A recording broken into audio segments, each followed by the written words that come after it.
Welcome, I'm Darren, and I'll be your guide today as I look at 1999 and 2000 Pacific trading cards. In 1998, Pacific finally figured out how to make a great 90s card set. The design was almost on point. It had everything that it needed. It was just a little bit off, just a little bit of tweaking they needed to do in order to get it all the way there. But they were right at the cusp. And they had also refined the parallels. So prior to 1998, they had a lot of parallels, but it was kind of confusing. Some of them were released in different places, so retail and hobby, and they were all at a very difficult to get pace. So it didn't really give the audiences quite what they needed to get excited about them. There was just too much going on. And so in 1998, they refined that to just two parallels, which really helped to focus the audience, but it did take a little bit of the magic away. So they had all of that in place, and the inserts just about hit the peak of what was possible, and they were ready for 1999. So in 1999, they took that and they made a major improvement. The card design for 99 is really impressive. It has a full bleed card, basically, with a corner that is team colors, and then they have silver foil for the logo and for the text. So they were continuing silver for the base level, and they had really strong presentation of the images, and that was what they needed. But the card, just the way that the whole refined card looked, put it right up with the best of the year. This was the level of what Pinnacle had been doing. This is up alongside, say, Upper Deck. They were really successful. Finally, it was about time that they got here. And the card back is even more impressive compared to the previous year. Here, the card back is a very great late 90s card. Does all the things that it needs to do. It has a great amount of interest. It's just all around really, it's got to be the best card design for Pacific. I mean, you look at the card front, they hadn't had a card front this good since 1993. You look at the card back, they hadn't had a card design this good since, well, 1993. And that doesn't even mean that 93 is as good as these cards. It's just that's how big of a void there had been, and they were finally at the level of the first couple of years. About time, and they were going to need it moving forward because, well, the new millennium was coming, and the new millennium was a whole nother world, and they weren't quite ready to make that transition, but they would need to get ready. So at least they were now one of the main companies in terms of the product they were putting out there, and that extends all the way to the parallels. So I had mentioned that they had refined the 1998 parallels to just two in order to clean things up. Well, they kind of expanded it out again. So they had more parallels, but here you could wrap your head around it. The first parallel is gold foil. So the gold parallel, it's ironic that that's the parallel now, but the gold parallel, every one of those cards on the card back, it has a serial number that is written on it, which is numbered out of 199. So now we had serial numbers in the card set, which is it's a new thing for Pacific, at least here with the regular Pacific set. So gold is the main parallel, and then they have copper, and copper with that wonderful orange color, that is serial numbered out of 99. Then they have platinum blue, and for platinum blue, this is, they brought this back as well. This is serial numbered out of 75 on the card back. And then they also have a red parallel. And the red parallel is one I like to forget about, or I don't like to forget about, I tend to forget about, because it was in a special release. So normally you don't run into these, and they're not serial numbered. So I don't know how rare they are, but they are difficult to come by. So that was a parallel as well. And then they had their premiere date. And for premiere date, these cards they're numbered out of 45. And they have the serial numbering on the front on a big disc with some slight text around the outside. Now, premiere date, this was not the start of this. They'd already been doing this elsewhere. But it was a carryover from what Stadium Club had been doing. So the whole idea is this was printed at the front end of the release, and you get to now collect these first cards that were created of the brand. Not that we really cared about when they were printed, just the fact that they were a numbered out of low number. That's what the parallel was. These were all set wide. And so that includes all the veteran cards, but it also includes, for every single team, they had an interesting dual card where they had two players on the front, and it breaks up the set. So it's almost like coach cards that show up, which they weren't doing coach cards, but they were doing these cards. And these cards, the only silver foil is the logo. The text for the player is printed on, so that is different, even though they do have the parallels. And then also the rookie cards are done in the standard tradition of players in their college uniforms. No team logo on the front, so they have a draft logo that they use in place of it. And, well, that was the card set. That was what they did for that release. Pacific still wasn't doing much complexity with their card set, and even by the end they would never get much into complexity. Pretty straightforward, pretty big card set with 450 cards. And the parallels are fun to collect in years later, because at that time it was tough to run into these cards, so you really had to be showing up at card shows, hunting them down. Now we can just mine the internet for them, which makes it a lot easier. But still, the card parallels did do pretty well in inciting collectors to buy packs. But Pacific was very much about inserts as well. So parallels and inserts, that was what it was all about. And in 1999, they were very much on point. They again had their Kramer's Choice cards, but in 1999 we were already starting to see them kind of break away from the Crown Royale box toppers, because the Crown Royale box toppers were getting a lot of parallels. So that whole release was getting a whole different spirit to it. In the case of Pacific, with these normal size cards, they did not have parallels, but they are individually serial numbered out of 299. So that was a new step for these cards. And then they have Dynagon Turf once again. So Dynagon Turf, they had done it in 1998. Here they're doing it once again. These cards are again a chrome finish, horizontal this time, which looks better. The whole card looks better than the previous year. But this is a card release that's really all about the titanium turf parallel, which in this case is very vibrant, looks more like a 1998 Flair card, and they're all serial numbered out of 99. And I find it ironic that they were doing Dynagon Turf again, because they had brought back Pacific Prism in 1999. But let's face it, Dynagon was never really Prism. It was just kind of a carryover from it. But at any rate, this was an interesting year where they still had some Dynagon remnants, and they had Pacific Prism going on at the same time. I think that's interesting anyway. So yeah, there you go. They also did their Gold Crown die cuts again, which you would expect them to do. And again, it's getting better. Not necessarily more fun. These cards are a wonderful upgrade over 1998, where they still have the logos and the finials. And, well, down around the player, it's almost like they have a scratched out aura with the holofoil in it. Overall, this card design is a lot better. I mean, all the intricacy of the gold foil, everything about it is so much better, but it's not necessarily more fun.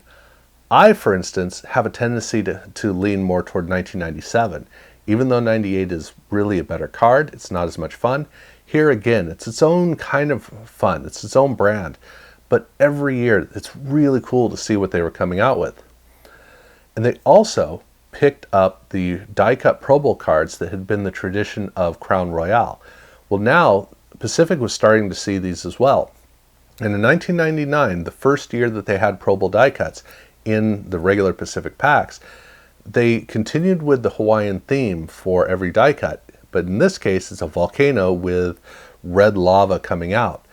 And it's kind of a neat card. It's not as interesting as the maddeningly difficult to preserve cards from previous years, because here there's nothing to snag. You don't have to worry about potentially damaging these cards. So they may not be as fun and as cool, but they're a lot easier to deal with. And then they also did an insert set called Record Breakers. This is a card that there's no reason to write home about. There's nothing interesting about it, except on the card back, these are individually serial numbered out of 199. It's not a parallel, that's just the way that all of them came. So there is that. And then the last thing they did in packs was their checklist cards. They continued for the third year in a row to do an insert set with checklist cards for every single team. And every year the card got a little bit better. Here they have a very clean white border around the outside that allows the hollow foil to really come out. Now, is that the most fun? Not necessarily. But I do have to note, in 97, 98, 99, they did one checklist for each team in each design. But in 1999, we had the reemergence of the Cleveland Browns, which meant that if you're trying to, in card pages, I line them up, 97, 98, 99 for Atlanta, Buffalo, Chicago, and you just go through the whole league. Well, Cleveland only shows up in 1999, so you got to put that ahead of or behind all of those cards if you do line them up that way so they look better in binder pages. But it's the one anomaly, so it's kind of interesting how that works. And that was what they did in packs for Pacific Trading Cards in 1999. But that's not the end of the story, because there was a computer game called Backyard Football.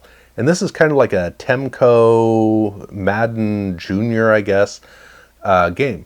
And so the game is built around the idea of kids playing football, or football being played by players who are kind of like kids. I don't know too much about the game. I've looked at it a little bit, but I've obviously never played, or I certainly never played it. But there is a lot of NFL players as kids brought into the whole marketing of this. So it was designed primarily to be played on a computer, using a DVD to load the game or to play the game off of. Again, I'm not entirely sure. If you bought the boxed version of that with the DVD inside, they also included a pack of cards. And the cards are the exact same on the card front of star players from the league. So the card front looks exactly like a regular Pacific card. The card back looks exactly like that same card, with one very big distinction, which is the fact that the back shot of the player is removed and replaced by a drawing of that player as a kid, in the design theme of the whole backyard football game spirit. And it's cool to look at these pictures of different players as drawn for the game. So it's a really cool game, or it's a really cool set, a very small set, easy to get your hands on. But that's not the entirety of the set, because they also had cards of the characters in the game. And these cards look very different. They don't look anything like what we saw with Pacific. These cards have a thin white border, big picture of the character. Down at the bottom they have some gold foil. And on the back, it's all a breakdown of the player name, a little bit about the player, and the strengths, as you would see for characters in a game. And if you're trying to collect the entire set, including the characters are really tough to get. They're very difficult to pursue, because I don't know if they're significantly more rare or just more interesting for collectors, but it is the difficult part to pursue. So that was the other thing that was done for 1999 Pacific, or was done around 1999 Pacific. So for 2000, they now had the model in place. 1999 was basically the height for Pacific. All they needed to do was to rinse and repeat. Design a card that had a similar strength to it, use pretty much the same tricks that you were using, and you're good. But you also are going to want to start thinking ahead and preparing yourself for the new millennium, because at the end of 2000 you're going to be out of the 20th century, and you're going to be in a new era of cards. And Donruss and Playoff were already making that transition, so Pacific was going to need to get there, and they would do a little bit of the process of evolving. But for 1999, since the model worked, okay, 2000, let's basically do that. And they had a 3/4 bleed card with, well, they had a full band down at the bottom with grass theming on the inside. They did have a helmet, which is nice. The foil for the name is difficult to read, but other than that, it's a pretty good showcase of the picture on the front of the card. So not the greatest card to follow 1999, but not a problem. It still looks good, just not as interesting as the previous year, especially on the card back. But they were still very much into parallels and inserts, and for the parallels, they again had their gold foil. The gold parallel for this set, still numbered out of 199, but instead of numbering it on the back, they have a little box with gold foil with the number printed in it, which makes it very, very, very difficult to read. So you know that it's numbered out of 199, even if you can't read it. And then they also had their copper, which was another carryover from the previous year. Here, in this case, these were numbered out of 75, so a little bit more rare than the previous year. Still gorgeous cards, although I'm not a big fan of the little box. It's a little too boxy for me. And they did the premiere date cards.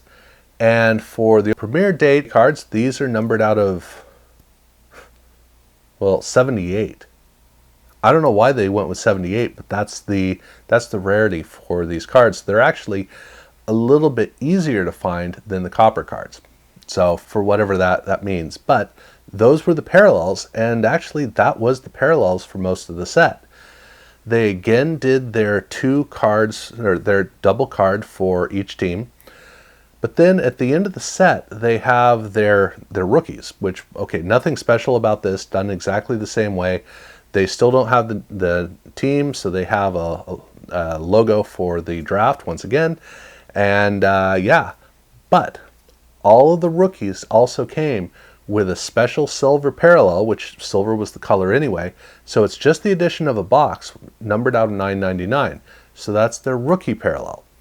But they also had the platinum parallel was reserved for rookies. These are numbered out of 399. So that means for all of the veteran players, there are 4 copies of the card: the regular, the gold, the copper, and the opening day. For the rookies, they have all 4 of those, plus they have the special rookie 99 parallel, and they have the platinum blue. And there is also autographs for this release, which, okay, now we are starting to make some transitioning, or starting to transition into the new era. Rookies with autographs. And for these rookies, they are done exactly the same as the regular cards, except they have a little gold foil stamp that says authenticate, or that says that it's authenticated. That's the only difference, other than obviously the autograph. So yeah, that expands out as well. So they did a lot. They did a lot of complexity in this release, but not complexity like 1997, where everything's just kind of, it's a little bit too much. Here it's all blocked out into different areas, but they were already starting to segment off rookies and treat them in a different way, including with autographs. So that was the main release, but what about the inserts? Well, got to start off with the Kramer's Choice, and here with Kramer's Choice, this is really busy and really nice looking. I love the fireworks going off. The way that this card looks is very, very impressive. Again, it's just a regular size card, but it packs a lot of power. It's a lot more interesting. And oh yeah, it's not serial numbered like 1999 had been serial numbered. Here they're not, so they're just basic. And then they had 2 insert sets that look like they should be one, or they look like they should be a parallel. That is the AFC leaders and NFC leaders. They are the same design. The AFC cards just have a red theme, and the NFC cards have a blue theme. These are the league leaders, or I should say the conference leaders, obviously in each conference. So it's almost like an MLB-like approach for these cards. So the numbers all repeat. So you're going to have 2 cards number 1, 2 number 2, 2 number 3. They're not parallels. They're players from the different conferences. But these 2 sets do exist. And then they also have a set called Finest Hour. And this always throws me off, because to me, I look at this and I go, that's a Finest card, or maybe even a Crown Royale card. Not Pacific. It just doesn't look at all like a Pacific card. The way that it looks is more, I would say Flair is probably the most likely place for this kind of design. It's weird because it looks like somebody was like somebody was brought in from another card company to design this card. I don't know why it looks so different, but it looks really nice. So do keep in mind, this is actually a Pacific card just like it says. And then they also started doing jersey cards, so jersey swatches in cards, and they did this across the entire run of Pacific. Every single set had a different design for them, and this is what Pacific's crown, or what the main Pacific cards look like. Probably the best of the group. These look really nice and really fancy. So they were also making that transition as well.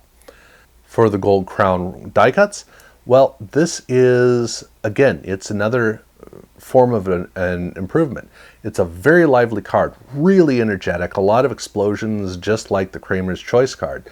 So it looks really fun and really lively. It's not as well refined as the other versions or the other years. And I have no idea what that big disc in the middle is supposed to relate to. I really want to figure it out, but I just haven't figured it out yet. So this was how they did Gold Crown die cuts. Well, what about the Pro Bowl? Well, Pro Bowl cards, they once again continued with the Hawaiian theme, in this case with a wave. Tons of blue foil, and this card likewise doesn't really snag on anything, but it's easy to fall out of your hands because it doesn't seat very well if it's with other cards. So do keep that in mind. And then the last insert set that they made was Pacific Reflections.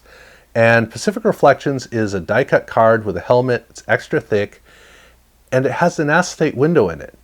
Well, okay, I shouldn't say an acetate window because it is a sheet of acetate, but this is not see-through. It's a complete, it is completely, I can't remember the translucent, etc. It's not see-through. It's a picture of the player inside the face mask. Kind of makes you wonder why they didn't do two eyes, but I will say, if it was the player's eyes inside the face mask, boy, that would have looked weird.